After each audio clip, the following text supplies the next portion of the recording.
Have you ever thought to yourself, why do bad things keep happening to me even though I try to do good? Or why do some people succeed through deception while I suffer through honesty? Do you sometimes feel like the universe is unfair? Welcome back to the channel where we dive into the deepest truths about life, self, and destiny. Today's topic is one that is often misunderstood, frequently dismissed, and almost never fully grasped: karma. More specifically, the mind-shattering insight. One wrong thought can lead to devastating consequences. You've probably heard the phrase, what goes around comes around, but the truth of karma isn't just poetic justice. It's a profound, unavoidable law woven into the fabric of existence. And understanding it not just intellectually but viscerally can change your life forever. Let us start by clearing up a common myth. Karma is not punishment.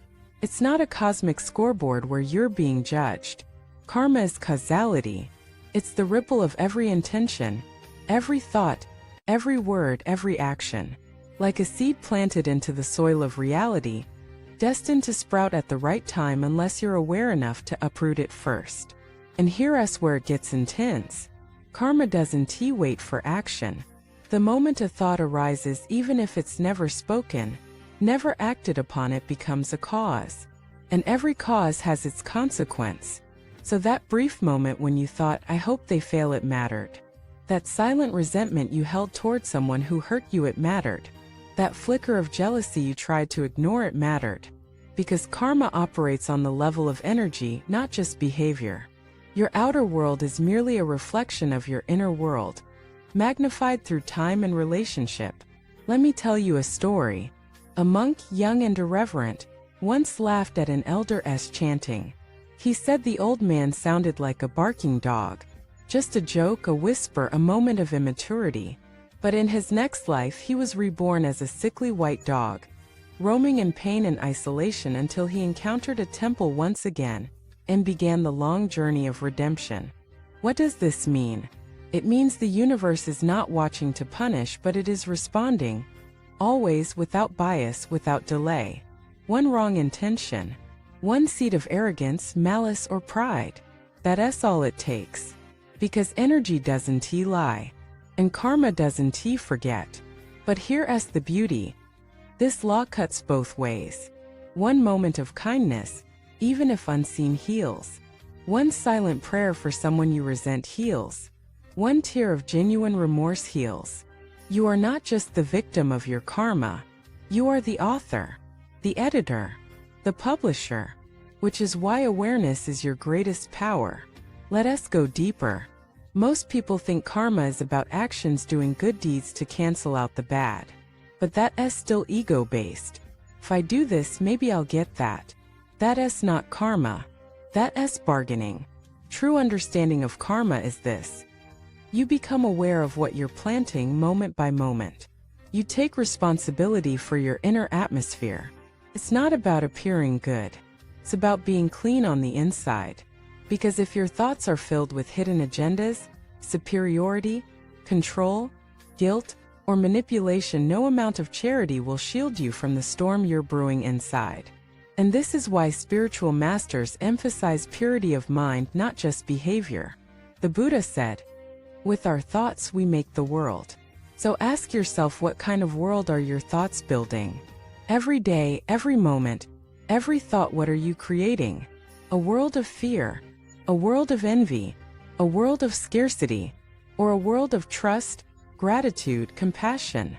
You see, karma is not punishment. Karma is education. It's the mirror life holds up to you again and again until you recognize your own reflection. Not to shame you but to awaken you. And this is why one wrong thought can destroy everything, not because it curses you but because it blinds you. It leads you to believe in separation, in lack, in fear. It disconnects you from who you really are: awareness, presence, love. And the more you believe in the illusion, the more painful the reflection becomes. So how do we shift? Not through fear but through vigilance. Every time you catch a negative thought, don't suppress it. Witness it. Question it. Replace it not with false positivity but with truth. If you think I'm not enough, say, where did I learn this? Who told me this story? If you think they don't deserve success, say, why do I feel threatened by their light? If you think I hate this, say, what am I avoiding? What is this situation trying to teach me? This is the spiritual audit. You become so attuned to your own inner landscape that you stop leaking toxicity into the collective field. And when you do this not once, not twice, but consistently, you begin to rewrite karma. Not just yours, but that of your family, your lineage, your environment. Because karma isn't just personal. It's systemic. Your healing heals generations. Every time you choose patience over rage, softness over pride, surrender over control, you are dissolving centuries of inherited wounds. And that is the power the ancient sages spoke of, not magic, but awareness. Now let us address one final myth. Some people say, I've done everything right and my life still hurts. They feel betrayed by karma. But hear us the truth. Karma is not a vending machine. It's a multidimensional intelligence. You may be clearing karma from lifetimes you don't remember. You may be planting seeds whose flowers will bloom long after you're gone. You may be suffering not because you failed, but because you're finally ready to transform. Sometimes karma is not the storm outside, it's the fire within, burning away your illusions, refining you into something unbreakable. So trust the process. Trust that no thought, no word, no act of love ever disappears. It all echoes. It all matters. And when you see clearly, you no longer fear karma, you dance with it. You become a conscious participant in your own unfolding. And that is the beginning of true freedom. Thank you for journeying with me today. If this message resonated, if it opened a door in your heart, I invite you to reflect deeply and share your insights in the comments. Let us create a space of truth, humility, and compassion. Don't forget to like the video, subscribe to the channel, and click the bell so you never miss an opportunity to grow in awareness. Thank you for watching this video.